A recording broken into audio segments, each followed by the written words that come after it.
Garage Rehab officially ended after this happened. We'll decide what's trash. You realize every time you and I have a Stop for a second. You need to stop, close your mouth, and listen for 1 minute. If somebody came to me and they said, Russ, I need your help, just like you did with Richard, then you got to be able to give on your end. And you're not. The bottom line is that you have got to dig down, and you have got, dude, it's not funny. You know what? John's way more hopeless than I thought.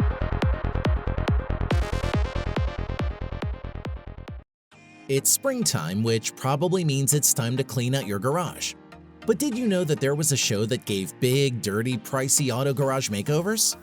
We're talking massive repair garages with cracked floors, torn wires, and even broken doors. It was called Garage Rehab and had a short run from 2017 to 2019. Whether you ordered your tuna with no crust or just wondered what happened to the show, you're in luck. Welcome back to Tuna No Crust. And if you're new, hello. Come on, don't be crusty and hit that like button and subscribe for more content on shows like Fast and Loud. Today, we're looking at Garage Rehab and why it might have left the air. The first episode of Garage Rehab aired in 2017 on the Discovery Channel. The premise was simple.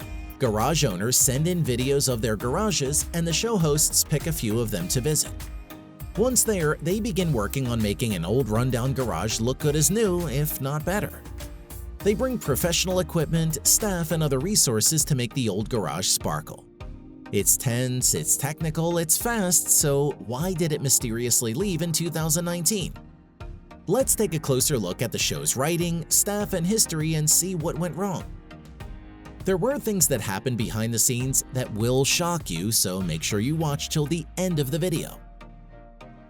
It's day one here at Scotty's Automotive and Collision Repair, and I gotta tell you, we're fixing to gut this place. Look at this place. I mean, it looked like a junkyard. I really wasn't even sure if they picked a service shop. Russell and I took a cursory inspection, and we're gonna extend the offices, get rid of this lift that's a shelf. So everything has to come out. An episode of Garage Rehab usually starts with Rawlings and company pulling into a new garage. They talk to the staff and look over the premises. Rawlings and the other hosts sometimes cut away to their own opinions on the garage before they agree to work on it.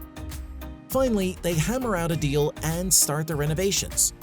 The pre-work cleanup that follows can be a lot of fun to watch. If you've ever wanted to literally tear your garage apart, watching these guys do it can be very cathartic. Owners often agree that they have more junk than they need during the process. There can be some dangerous junk too. The hosts of Garage Rehab knock down shelves, toss stuff into vans, and wreck the garage like Godzilla before really getting to work. And what work they do. When they say they're going to gut the place like a fish, they mean it. We're talking high-grade construction equipment, professional-grade epoxy and paint, electrical work, sandblasting companies, EPA-certified pros for waste removal, and new tools to make everything run better than ever. Old things get replaced, walls get removed and rebuilt, and sometimes the crew adds things like merchandise or other money-making ideas for the garage. They have even installed entire offices. But whose idea was this anyway? If you like cars at all, you probably know one of the hosts, Richard Rawlings. We did a video on him earlier, so we'll try to make this brief. Richard Rawlings was a car repairman and flipper who owned a famous hot rod shop, Gas Monkey Garage, and got his own show, Fast and Loud, in 2012. The show got canceled for various reasons. Please check that video if you want more details. Before Fast and Loud bit the dust, Rawlings began co-hosting the show we're talking about today, Garage Rehab. At the time, there wasn't a show like Garage Rehab. Rawlings likes making shows that don't exist yet. Rawlings has also gone on to fund various motorsport events, so if you've seen his name somewhere, don't be surprised. Rawlings carries the show, but what about the other two hosts? Russell J. Holmes recently became a fixer for Gas Monkey, but he's so much more. He's a construction worker with more than 20 years of experience under his belt, and frequently helps beyond his usual duties at Gas Monkey. According to Discovery Channel's official website, he's also afraid of heights. No, we only have 24 hours. Richard likes to point that out to us. But I'm well aware of our time that we have to get done. I thought you were gonna put a wall back there. Why do we still have the sidings? Why the did we not paint that metal? We're not done yet. I'd say more, but I don't have the time because he keeps pointing out all the stuff we haven't gotten to yet. The other co-host, Chris Stevens, has a lifelong love of cars and worked in a family garage before Garage Rehab. Chris is probably the easiest guy to get along with. He can work with almost any personality. He's usually the guy who takes whatever plan the team has and makes it work. He had no spots on TV before Garage Rehab, but seems to be doing just fine. Put them all together and you have a team with a heaping of business know-how, some serious fixing skills, the ability to turn visions into reality, and most importantly, a passion for cars. How could a show like this go wrong? There were a few cracks in its facade in Season 1. As we all know, reality TV isn't reality. There were a few aspects of Garage Rehab that viewers saw as being fake or at least exaggerated. The most obvious of these was the show's focus on aesthetics. While they did repair technical things like doors and wires, the show felt like it was putting looks first for the cameras. They all but ignored the actual human problems that the businesses were having. For example, one staff person called their shop disorganized, and Garage Rehab did nothing to fix that. Some shops had reverted completely to their pre-show states in the revisited episodes. All of this has led some fans to call Garage Rehab the least trustworthy car show. But there may have been issues behind the scenes of Garage Rehab too. One of the other flaws people noticed is that every garage owner acts similarly depressed.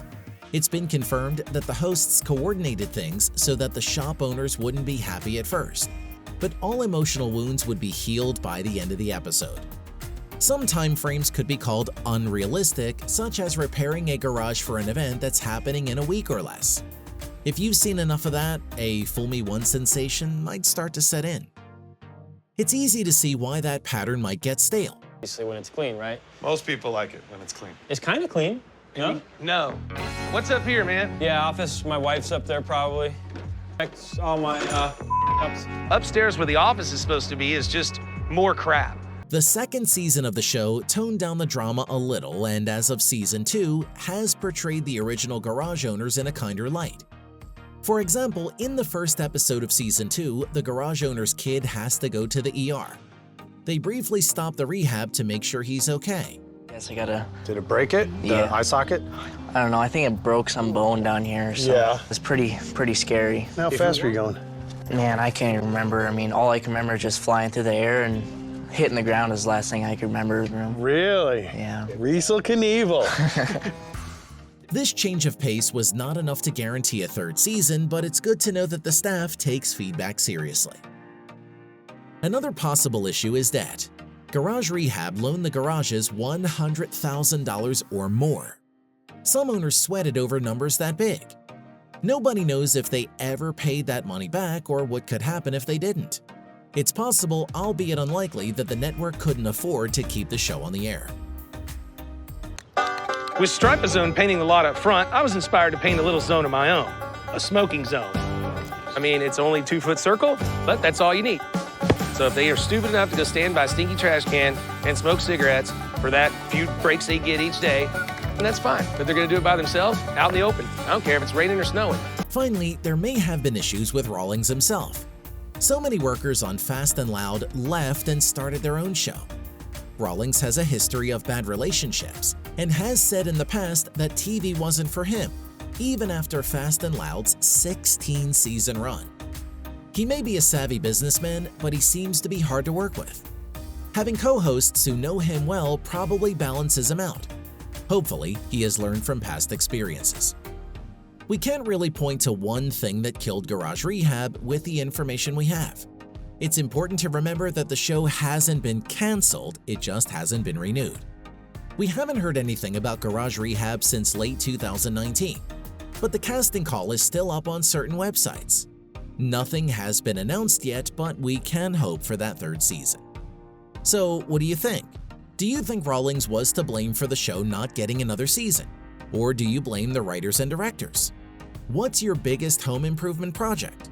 Do you know of an auto garage that could use a $100,000 hand? Finally, what do you fear the most? Does it surprise people? Comment down below and don't forget to like, subscribe, and ring that bell. We'll see you next time.